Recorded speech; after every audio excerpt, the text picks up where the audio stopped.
तो 3 जनवरी का paper UGC net का हो चुका है। First and second shift 2 shifts में हमारे अभी पेपर हो चुके हैं। फर्स्ट शिफ्ट का मैं ऑलरेडी एनालिसिस कर चुकी हूँ। शिफ्ट 2 का भी मैं एनालिसिस करने वाली हूँ कि कैसे टॉपिक्स आपके आए थे, कहाँ से क्वेश्चंस पूछे गए थे फ्रॉम पेपर 1 का लेवल कैसा था, ये सब कुछ आज के इस वीडियो में हम बात करेंगे।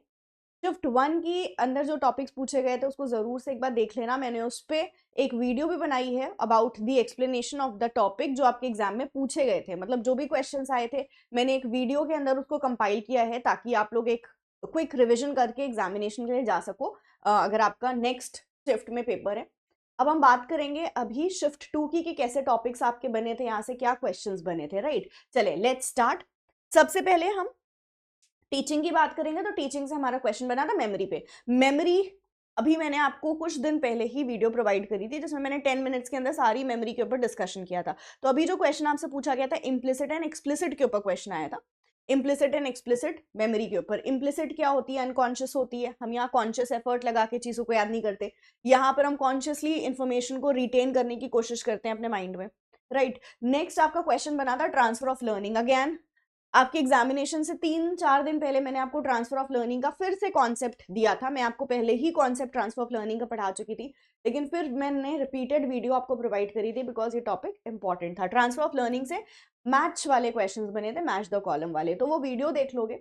एंड आई एम प्लानिंग कि मैं आपका कल एक सेशन ले लूँ जहाँ पे मैं ये सारे टॉपिक्स आपको एक डिटेल्ड मैराथन में करा सकूँ, तो वो भी करेंगे। लेकिन आप मैच द कॉलम वाले क्वेश्चंस बने थे ट्रांसफर ऑफ लर्निंग में।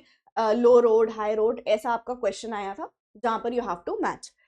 कोऑपरेटिव लर्निंग से क्वेश्चन आया था। कोऑपरेटिव लर्निंग के एलिमेंट्स होते हैं, हमने ट्रिक लगा के उसको याद किया हुआ है क्लास के अंदर। फैट पिग है ना, 5 एलिमेंट्स होते हैं। तो ये क्वेश्चन आपका बना था टीचिंग एप्टीट्यूड के अंदर से। टीचिंग एप्टीट्यूड के क्वेश्चंस अच्छे थे। अगर कॉन्सेप्ट्स आपके क्लियर हैं, स्टूडेंट्स वर सेइंग कि कॉन्सेप्ट क्लियर है, आपने कॉन्सेप्ट को प्रैक्टिस किया हुआ है, तो आप कर ले जाओगे। तो हमने काफी सारे ये सारे कॉन्सेप्ट्स हमारे जो मैराथॉन्स हुए हैं अभी उसमें हमने किया है। तो आप लोग एक बार मैराथन के क्वेश्चन जरूर से करके जाना, उसको आप क्विक 2x स्पीड पे देख सकते हो। रिसर्च से बात करें तो जी टेस्ट से क्वेश्चन आया था फर्स्ट शिफ्ट में। फर्स्ट शिफ्ट में हमारे टी टेस्ट से क्वेश्चन आया था, अभी हमारा जी टेस्ट से क्वेश्चन बना है। जी टेस्ट पे जो क्वेश्चन बना था वो इजी नहीं था कि फॉर्मूला बस आपसे डायरेक्ट पूछ ले, वो फॉर्मूले के एप्लीकेशन पे था। मतलब आपको पॉपुलेशन मीन की वैल्यू दी थी और आपको फिर उसको ऑर्डर में अरेंज करना था। एक और चीज यहाँ पे बता दूं कि आपके ऑर्डर वाले और स्टेटमेंट वाले क्वेश्चन बहुत ज्यादा बने हैं। असर्शन रीजन तो नहीं था, लेकिन क्रोनोलॉजी में अरेंज करो या गिवन ऑप्शंस में से कौन सी स्टेटमेंट सही है वो बताओ। तो इस तरह के क्वेश्चंस आपके बहुत ज्यादा पेपर 1 के अंदर थे। एपीए का सीक्वेंस पूछा था। अगेन अभी जितने भी मैंने सेशंस लिए हैं, जो लास्ट में मैंने मैराथन जो 100 क्वेश्चंस वाली सीरीज मैंने कराई थी, इसके अलावा जो मैराथन किया था उसके अंदर मैंने एपीए के आपको सीक्वेंस 2-3 बार कराए हुए हैं। तो आपने वो कर लिया होगा अगर आपने पेपर दिया है शिफ्ट 2 में। बाकी लोग करके जाना एपीए का सीक्वेंस। नेक्स्ट आता है एम्पिरिकल रिसर्च पे स्टेटमेंट बेस्ड क्वेश्चन आया था। एम्पिरिकल रिसर्च क्या होती है?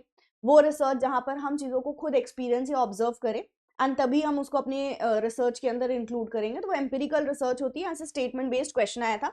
स्टैंडर्ड डिविएशन के ऊपर कुछ क्वेश्चन आया था। अभी स्टैंडर्ड डिविएशन पे हमने रिसेंटली 2 क्वेश्चन कराए। स्टैंडर्ड डिविएशन क्या होती है? तो this is variance of average, है ना। वेरिएंस ऑफ एवरेज आप बोल सकते हो, मतलब एवरेज जो आपकी मीन वैल्यू है और आइटम्स ऑफ द सीरीज में कितना डिफरेंस है, तो वेरिएंस बोलते हो, डिविएशन बोल सकते हो आप उसको, ठीक है। So the correct term would be deviation, deviation of average. इस पे आपका और क्वेश्चन कैसा बन सकता है? स्टैंडर्ड डिविएशन के ऊपर स्टैंडर्ड डिविएशन एंड मीन की वैल्यू दी हो, कोई आपकी वैल्यू ऐड हो तो नया स्टैंडर्ड डिविएशन क्या होगा। स्केल आपका जो है change in scale and change in origin, ये कॉन्सेप्ट भी हमने किया हुआ है। ओरिजिन मतलब जब एड लेस होती है तो स्टैंडर्ड डिविएशन की वैल्यू चेंज नहीं होती है, बट जब वो मल्टीप्लाई करते हैं तो क्या होता है? स्टैंडर्ड डिविएशन चेंज होता है। तो ये भी सेशन मैं इसके ऊपर एक वीडियो बनाने की कोशिश करूंगी, बट मैं इसको ऑलरेडी करा चुकी हूँ। आप प्रीवियस रिसर्च की न्यूमेरिकल वाली वीडियो खोल के देखो, उसमें सारे रिसर्च के न्यूमेरिकल्स हमने किए हुए हैं। कोएफिशिएंट ऑफ वेरिएशन अभी सेकंड शिफ्ट में तो नहीं आया था, बट फर्स्ट शिफ्ट में कोएफिशिएंट ऑफ वेरिएशन पे क्वेश्चन बना था, जिसको ऑलरेडी हमने क्लास में बहुत बार प्रैक्टिस किया है, स्टूडेंट्स को रटा होगा वो फॉर्मूला। चलें अभी आते हैं कम्युनिकेशन के ऊपर। कम्युनिकेशन में मास मीडिया के ऊपर फिर से सीक्वेंस बना। शिफ्ट 1 में भी हमारे सीक्वेंस के ऊपर क्वेश्चन आया था, शिफ्ट 2 में अगेन सीक्वेंस के ऊपर हमसे क्वेश्चन पूछा गया। बैरियर ऑफ कम्युनिकेशन के ऊपर क्वेश्चन बना है। बैरियर ऑफ कम्युनिकेशन मतलब जो नॉइजेज होती हैं कम्युनिकेशन में, साइकोलॉजिकल नॉइज होती है, मतलब एटीट्यूड के वजह से कई बार होता है कि हम अगले के मैसेज को नहीं कंप्लीटली अंडरस्टैंड कर पा रहे क्योंकि हमारा और उसकी जो सोच है वो मैच नहीं कर रही है। अभी इस वक्त मेरे इमोशंस अगले के इमोशंस के साथ मैच नहीं कर रहे हैं, maybe I am very upset, तो मैं उसकी बात को पूरी तरह से समझ नहीं पा रही हूँ। तो ये बैरियर्स होते हैं कम्युनिकेशन के। फिजिकल बैरियर होता है दो लोगों के बीच की दूरी। तो बैरियर के ऊपर, नॉइस के ऊपर क्वेश्चन आया था। इसके ऊपर ऑलरेडी एक वीडियो अवेलेबल है, कुछ 10 मिनट्स की वीडियो है यूट्यूब पे। तो छोटे छोटे 10 मिनट्स की मैंने जितने कॉन्सेप्ट्स आपको लास्ट में दिए थे वहां से मेजोरिटी वीडियोज से क्वेश्चन बने हैं, तो वो वीडियोज देख लेना एक बार। फिर मैच द फॉलोइंग वाले क्वेश्चंस बने थे, एनकोडिंग डिकोडिंग। क्वेश्चन आसान था, एक दो ऑप्शन से आपके क्वेश्चंस बन गए थे, जैसा कि हमने हमेशा देखा है मैच द फॉलोइंग में एक या दो ऑप्शन से आपके क्वेश्चन बन जाते हैं। तो एनकोडिंग डिकोडिंग पे कुछ आपका मैच द फॉलोइंग वाला क्वेश्चन बना था। Coming on to logical reasoning, फिर से मूड्स एंड फिगर्स पे आपके क्वेश्चन पूछे गए थे। शिफ्ट 1 में भी यहाँ से आपका क्वेश्चन बना था। Classical square of opposition, again shift 1 में भी आपका क्वेश्चन बना था। एंड न्याय आर्ग्यूमेंट। अब न्याय आर्ग्यूमेंट क्या होता है? दो तरह के आर्ग्यूमेंट्स होते हैं, जो वेस्टर्न लॉजिक में पढ़ते हो, जहां पर आपका क्या होता है, वेस्टर्न लॉजिक में प्रेमाइस 1, प्रेमाइस 2 और कंक्लूजन बनता है। जबकि न्याय आर्ग्यूमेंट में आपका क्या होता है, ये 5 स्टेप्स हो जाते हैं, फून। तो ये भी we have done a lot, practice किया है। तो न्याय आर्ग्यूमेंट्स यहाँ पर आपके क्वेश्चन बने थे।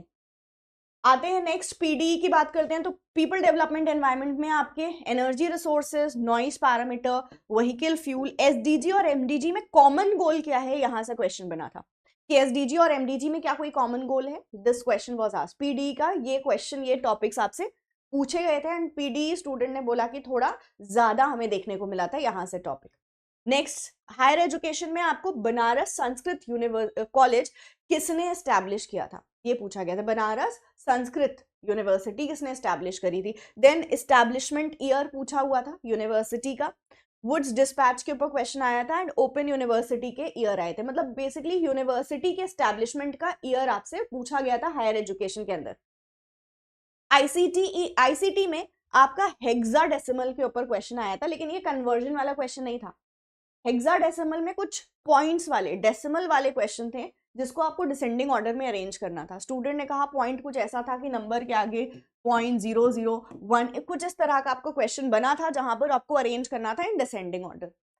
नेक्स्ट, प्रिंटर, कैमरा, स्पीकर पे मैच वाले क्वेश्चन बने थे हमारे। लैन, रोम, जावा, यहां से भी आपका क्वेश्चन बना था रैम वाला, मैच वाला, सॉरी। एंड एक्सेल में आपको सम कैलकुलेट करना था। तो एक्सेल, एमएस एक्सेल में कैलकुलेशन के ऊपर क्वेश्चन आया था, बहुत इजी था। सम कैलकुलेट करना था, राइट। अलग अलग सेल को आपको ऐड करके आपको वैल्यू बतानी थी। Now coming on to maths, maths से प्रोपोर्शन के ऊपर क्वेश्चन आया था, डायरेक्शन पे क्वेश्चन आया था and there was a question on coding decoding. तो मैथमेटिक्स से आपका जो क्वेश्चन बना था प्रोपोर्शन पे, डायरेक्शन पे, कोडिंग डिकोडिंग के ऊपर। Coming on to DI, missing DI पे क्वेश्चन आया था, मैनेजेबल था, मुश्किल बहुत नहीं था, लेकिन हाँ कैलकुलेशन में थोड़ा टाइम आपका लग सकता है, इसलिए एक बार उसको प्रैक्टिस करके जाना। एंड कॉम्प्रिहेंशन आपका ह्यूमन कैपिटल के ऊपर कॉम्प्रिहेंशन था एंड इजी था, it was not difficult. Student ने बोला हो रहा था, मैनेज हो रहा था, लेकिन अगेन यहाँ पे आपको दो चीजें फेस करनी पड़ सकती है। एक तो आपको टाइम पहले मैनेज करना होगा, ज्यादा टाइम नहीं स्पेंड करो कि क्वेश्चन पढ़ रहे हो, फिर पैसेज पढ़ रहे हो, फिर क्वेश्चन पढ़ रहे हो। तो मेक श्योर कि आप थोड़ा कॉन्सेंट्रेटेड रीडिंग करो ताकि एक बार में आपको आंसर मिल जाए। दूसरा, जो स्टूडेंट ने रीडिंग कॉम्प्रिहेंशन डीआई में जो मेजर प्रॉब्लम फेस करी वो स्क्रोलिंग पे थी। मतलब उनको प्रॉब्लम आ रही थी बार बार टू एंड फ्रो स्क्रोल करने में। तो आपको करना क्या है, आपको एक बार मॉक टेस्ट जरूर लगाओ। आप एक बार जाके मॉक टेस्ट लगा लोगे तो आपको एक आइडिया होगा कि कैसे मुझे वहां पर स्क्रीन के साथ मैनेजमेंट करना है, किस तरह से मैं वहां पर अपने एग्जाम में क्वेश्चंस को अटेम्प्ट करूंगी कंप्यूटर स्क्रीन पे। तो अगर अभी तक आपने नहीं प्रैक्टिस किया है कंप्यूटर स्क्रीन पे क्वेश्चंस, तो एक बार जरूर से प्रैक्टिस करके देख लो, जिससे कि एक आइडिया रहे एंड वहां जाके एकदम से हमारे लिए दिक्कत नहीं हो कि अच्छा बार बार हम ऊपर नीचे कर रहे हैं and we are having difficulty in that. तो एक बार अभी, क्योंकि हमारा पेपर 6 को है, आज का टाइम कल का टाइम है, तो एक बार जरूर से आप उसको करके प्रैक्टिस कर लेना। तो ये पेपर 1 की एनालिसिस थी। मैं वापस से बताऊंगी, पेपर 1 के अंदर अगर मैं टीचिंग की बात करूं, रिसर्च की बात करूं, तो टीचिंग पे आपके ट्रांसफर ऑफ लर्निंग के कॉन्सेप्ट्स बने थे, जिसके ऊपर वीडियो अवेलेबल है, आप देख सकते हो। Cooperative learning, implicit explicit memory, बाकी टाइप्स ऑफ मेमोरी पे भी क्वेश्चन आपके बन सकते हैं, इसलिए टाइप्स ऑफ मेमोरी देख के जाना। रिसर्च के ऊपर आपके क्वेश्चंस जो बन रहे हैं, न्यूमेरिकल के ऊपर आ रहा है क्वेश्चन, मैं न्यूमेरिकल की क्लास लेने की कोशिश करूंगी। ये तो आपको देखना ही है, जी टेस्ट का फॉर्मूला देख लेना, टी टेस्ट, बाकी टेस्ट के फॉर्मूले देख लेना, स्टैंडर्ड डिविएशन वाला फॉर्मूला देख लेना, कोएफिशिएंट ऑफ वेरिएंस का फॉर्मूला देख के जाना, ठीक है। अच्छा, नेक्स्ट हमारा कम्युनिकेशन के ऊपर मास मीडिया बहुत पूछा जा रहा है, इसके सीक्वेंस पूछे जा रहे हैं। तो क्या सीक्वेंस होता है? अगर इसके सीक्वेंस की बात करूं, सबसे पहले आपका ट्रेडिशनल मीडिया आता है। ट्रेडिशनल मीडिया जहां पर नगाड़ा, फोक डांस, फोक सॉन्ग्स आते हैं। इसके बाद हमारा प्रिंट मीडिया आया। प्रिंट मीडिया में आपके मैगजीन, न्यूज़पेपर्स, ब्रोशर्स, ये सारे आएंगे। एंड देन हमारा फिर इलेक्ट्रॉनिक मीडिया आएगा, जिसको ब्रॉडकास्ट मीडिया भी बोलते हो, जिसमें आपका टेलीविजन, रेडियो आएगा। Then we have outdoor media. Outdoor media में आपके ट्रांजिट मीडिया आएंगे, पोस्टर्स, बैनर्स, ये सारी चीजें भी आएंगी। And we will have lastly आपका जो न्यू मीडिया है, जिसमें सोशल मीडिया आप जिसको बोलते हो। सोशल मीडिया में आपके इंस्टाग्राम, फेसबुक, एक्सेट्रा, ये सब कुछ आ जाएगा। सो ये आपका मास मीडिया का सीक्वेंस होगा। यहाँ से क्वेश्चन हमारे बन रहे हैं। एनकोडिंग डिकोडिंग मैच वाला आया था क्वेश्चन, जो कि बन गया था, स्टूडेंट्स ने बोला इजी था। देन हमारे बैरियर के ऊपर क्वेश्चन आए थे। Again one more important thing, sequence बहुत पूछे जा रहे हैं, तो जहां जहां भी सीक्वेंस है ना, उसको देख के जाना है, बहुत अच्छे से हमें उसको करके जाना है। इसीलिए मैं सारे सीक्वेंस की आपको कोशिश करके ट्रिक्स बता देती हूँ। जैसे अभी मैंने स्वयं प्रभा के चैनल की पूरी आपको ट्रिक बताई है। वो एक 7 मिनट्स की वीडियो है, 7-10 मिनट्स की वीडियो है, एंड उसको जरूर से देख के जाना, बिकॉज स्वयं प्रभा के ऊपर देखो क्वेश्चन तो आना है। अभी नहीं आया, फर्स्ट डे नहीं आया, second day, third day, question तो बनेगा स्वयं प्रभा से, दैट इज 100% श्योर। आपकी शिफ्ट में नहीं बन जाए, इसलिए पहले आप एक बार वीडियो देख के जाना, ताकि अगर बने तो हमारे लिए अच्छा हो। नेक्स्ट है logical reasoning, moods and figure. Figure के ऊपर आपका फर्स्ट शिफ्ट में भी पूछा गया, तभी भी पूछा गया, फिगर कैसे करोगे, ठीक है। अब फिगर के ऊपर हम क्वेश्चन कैसे करते हैं, मैं यहाँ बता देती हूँ। देखो 4 फिगर्स होते हैं, figure 1, figure 2, figure 3 and figure 4। Actually Roman numbers में लिखते हैं, जो मैंने यहाँ पे 1 2 लिखा है, इसको रोमन नंबर में लिखते हैं। मतलब ये ऐसे होगा, फिगर 1, फिगर 2, 3 एंड 4। अच्छा, तो फिगर 1 एंड 2 ये सब हम डिटरमाइन कैसे करेंगे, कौन सा फिगर है? मिडिल टर्म देखते हैं। मिडिल टर्म कौन सा होता है? जो दोनों प्रेमाइसेस में, कंक्लूजन में कभी नहीं होता मिडिल टर्म, दोनों प्रेमाइसेस में जो कॉमन होता है वो हमारा मिडिल टर्म होता है। अब आपको देखना है कि मिडिल टर्म फर्स्ट प्रेमाइस में सब्जेक्ट में हो एंड सेकंड प्रेमाइस में प्रेडिकेट में हो, मिडिल टर्म, तो आपका ये फर्स्ट फिगर होता है, एसपी पैटर्न, राइट।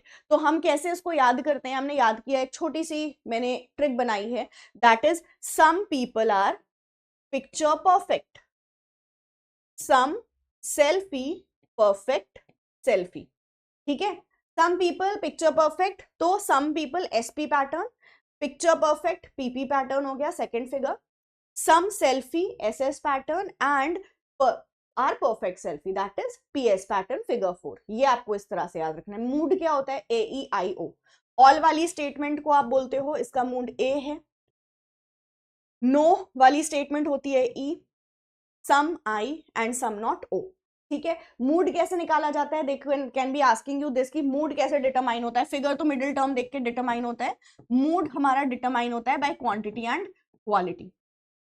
तो ये छोटी छोटी सी चीजें हैं बट इंपॉर्टेंट हैं, इनको देख के जाना है, ठीक है। सो ये था आपका पेपर 1 का शिफ्ट 2 का एनालिसिस। बाकी इसके ऊपर मैं एक मैराथन प्लान कर रही हूँ एंड इसके ऊपर मैं वीडियो लेके आऊंगी। कल आपका सेशन होगा, तो उसको भी आप जरूर से ज्वाइन करोगे। You have to join live, you have to ask me doubts, अगर आपके कोई डाउट हो तो, ताकि मैं आपको हेल्प कर सकूं एंड आपके जो आगे आने वाले पेपर्स हैं वो बहुत अच्छे हो सके, राइट। सो यस, इसी के साथ I am ending this video, लेकिन मिलते हैं अगले इस तरह की बहुत सारी इंपॉर्टेंट वीडियोस में। So stay tuned guys, thank you so much. Do let me know in the comment कि किस तरह की वीडियो चाहिए, कैसा लगा ये सेशन, बिकॉज आपके इनपुट्स बहुत मैटर करते हैं। Thank you so much, bye bye.